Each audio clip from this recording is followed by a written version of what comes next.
Shine teacher ആ മാനസിക പക്വതയിലേക്ക് എത്തി ആ നിലയിൽ ഈ വിഷയത്തെ സമീപിക്കാനുള്ള ഒരു സ്ഥിതി ഇപ്പോൾ എത്തിയിട്ടുണ്ടോ വാസ്തവത്തിൽ?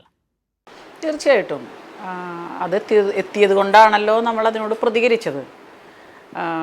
എനിക്ക് നമ്മൾക്ക് കിട്ടിയിട്ടുള്ള ആശയം, ഇടതുപക്ഷ രാഷ്ട്രീയം, അതിൻ്റെ ഒരു മൂല്യബോധം, അത് തന്ന ഒരു കരുത്ത്, ഇതൊക്കെ നമ്മൾ ചെറുപ്പം മുതൽ കുടുംബത്തിൽ നിന്ന് കിട്ടിയിട്ടുള്ള സപ്പോർട്ട്, സ്ത്രീവിരുദ്ധമായ സാമൂഹ്യ വ്യവസ്ഥയെ എതിർക്കേണ്ടതാണെന്നുള്ളൊരു ബോധ്യം, ഇതൊക്കെ പല തട്ടുകളിൽ നിന്ന് നമുക്ക് ലഭിച്ചിട്ടുണ്ട്. ആ ഒരു ഊർജം നമുക്കുണ്ട്.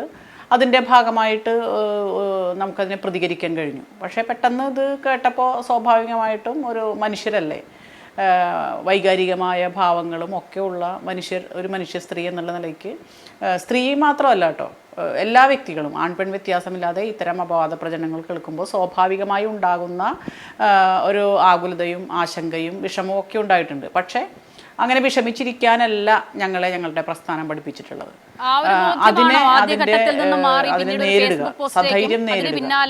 നീതി പരസ്യമായ പ്രതികരണങ്ങളിലേക്കും കേസിലേക്കും എത്തിയത് അങ്ങനെയാണോ?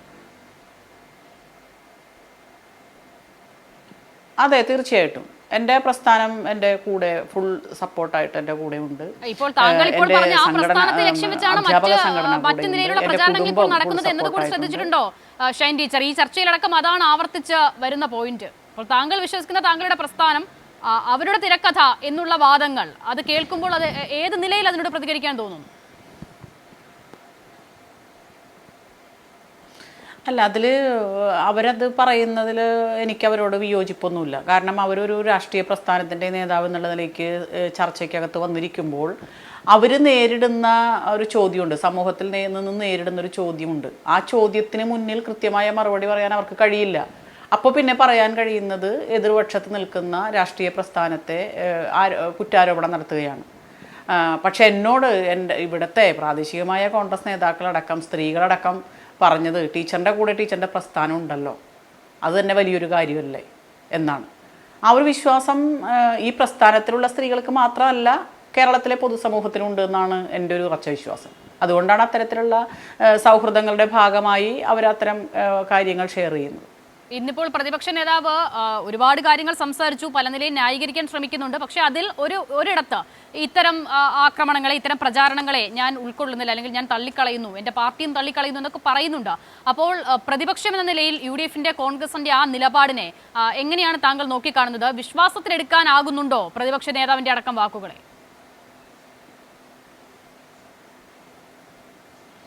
അത്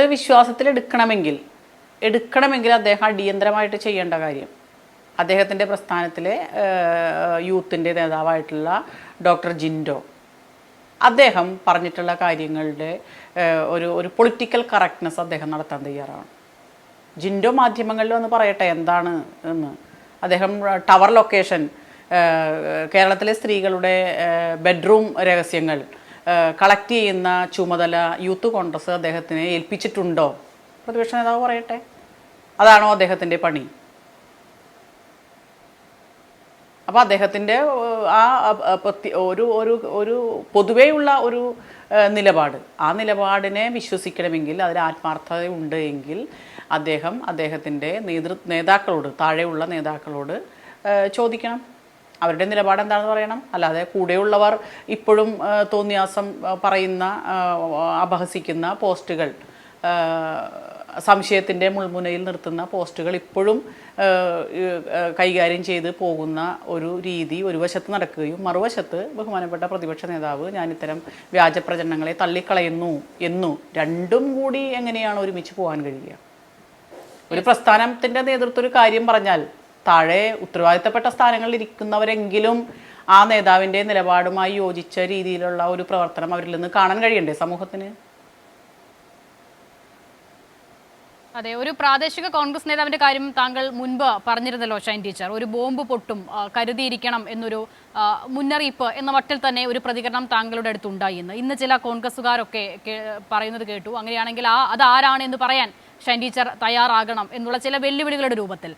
അപ്പോൾ വളരെ സൗഹാർദ്ദപരമായി താങ്കളോട് അങ്ങനെ ഒരു മുന്നറിയിപ്പ് തന്ന ഒരാളെ താങ്കൾ പൊതുമധ്യത്തിൽ പറയണം എന്ന് ഒരു നിർബന്ധവുമില്ല. അപ്പോൾ ആ മുന്നറിയിപ്പ് താങ്കൾക്ക് അങ്ങനെ തന്നെ ആയിരിക്കണമല്ലോ കിട്ടിയതല്ലേ? അതൊരു സ്നേഹപൂർവ്വമുള്ള ഒരു അറിയിപ്പായിരുന്നു അല്ലേ ഷൈൻ ടീച്ചർ? അതിനപ്പുറം മറ്റെന്തെങ്കിലും ഉണ്ടായിരുന്നു? അത് ചോദിക്കാൻ കാരണം പ്രതിപക്ഷ നേതാവ് കുറച്ച് ദിവസങ്ങൾക്ക് മുൻപാണല്ലോ ഒരു വലിയ ബോംബ് പൊട്ടുമെന്നുള്ള പ്രതികരണം നടത്തിയത്.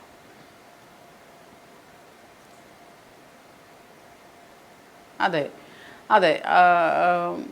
പക്ഷേ അദ്ദേഹത്തിൽ നിന്ന് എന്നെക്കുറിച്ച് അങ്ങനെ പറയും അല്ലെങ്കിൽ അങ്ങനത്തെ ഒരു ഇത് ഉണ്ടാകുമെന്ന് ഞാൻ ഒരു സ്വപ്നത്തിൽ പോലും കരുതിയിരുന്നില്ല. കാരണം ഇവിടുത്തെ പ്രാദേശിക കോൺഗ്രസ് നേതാക്കളുമായും ഇവിടുത്തെ പഴയകാല മുൻ നേതാക്കളുമായും ഒക്കെ വളരെ നല്ലൊരു സൗഹൃദം പുലർത്തുന്ന ഒരു വ്യക്തിയാണ് ഞാൻ.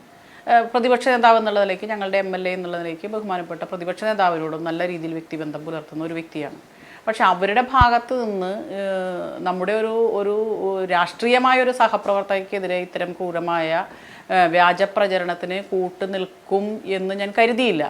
പക്ഷേ ആ ഭാഗത്ത് നിന്ന് തന്നെ ഞങ്ങളുടെ കുടുംബവുമായി വളരെ വ്യക്തിബന്ധം പുലർത്തുന്ന ഒട്ടേറെ കോൺഗ്രസ് നേതാക്കന്മാരുണ്ട് പ്രാദേശികമായിട്ട്. അവരിലൊരാൾ ഈ രീതിയിൽ ടീച്ചർക്കെതിരെ ഒരു ബോംബ് വരുന്നുണ്ട്, തകർന്നു പോകരുത്, നേരിട്ടോളണം, കരുതിയിരിക്കണം എന്ന് പറഞ്ഞത് അത് എന്നോടുള്ള ഒരു എന്താ പറയുക അടുപ്പത്തിൻ്റെയും സ്നേഹത്തിൻ്റെയും വ്യക്തിബന്ധത്തിൻ്റെയും ഭാഗമായി തന്നെയാണ്. ടീച്ചർ, ഇവിടെ ഇപ്പോൾ ഏറ്റവും ഒടുവിൽ നമ്മൾ ഇതിനു മുൻപ് ഇപ്പോൾ വനിതകൾക്കെതിരെയുള്ള ആക്രമണത്തെക്കുറിച്ച് പറയുമ്പോൾ ഉമാ തോമസ് MLA, അത് രാഹുൽ മാങ്കൂട്ടത്തിൽ എന്ന യുവ നേതാവിനെതിരെ വന്ന അതിഗുരുതരമായ തെളിവുകൾ സഹിതമുള്ള ആരോപണങ്ങൾ.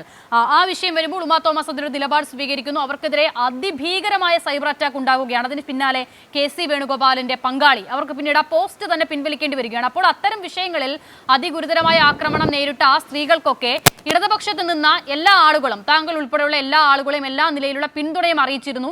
കോൺഗ്രസുകാരേക്കാൾ കൂടുതൽ അവരുടെ വേദന നിങ്ങളുടേതായി കാണുകയും ചെയ്തിരുന്നു. പക്ഷേ ഷൈൻ ടീച്ചറിന്റെ കാര്യത്തിലേക്ക് വരുമ്പോൾ കോൺഗ്രസിലെ UDF-ലെ വനിതാ നേതാക്കളുടെ ഒന്നും പ്രതികരണം കാര്യമായി കണ്ടിട്ടില്ല ഇതുവരെ. അത് വേദന ഉണ്ടാക്കിയിട്ടുണ്ടോ? അങ്ങനെ ചിന്തിച്ചിരുന്നോ?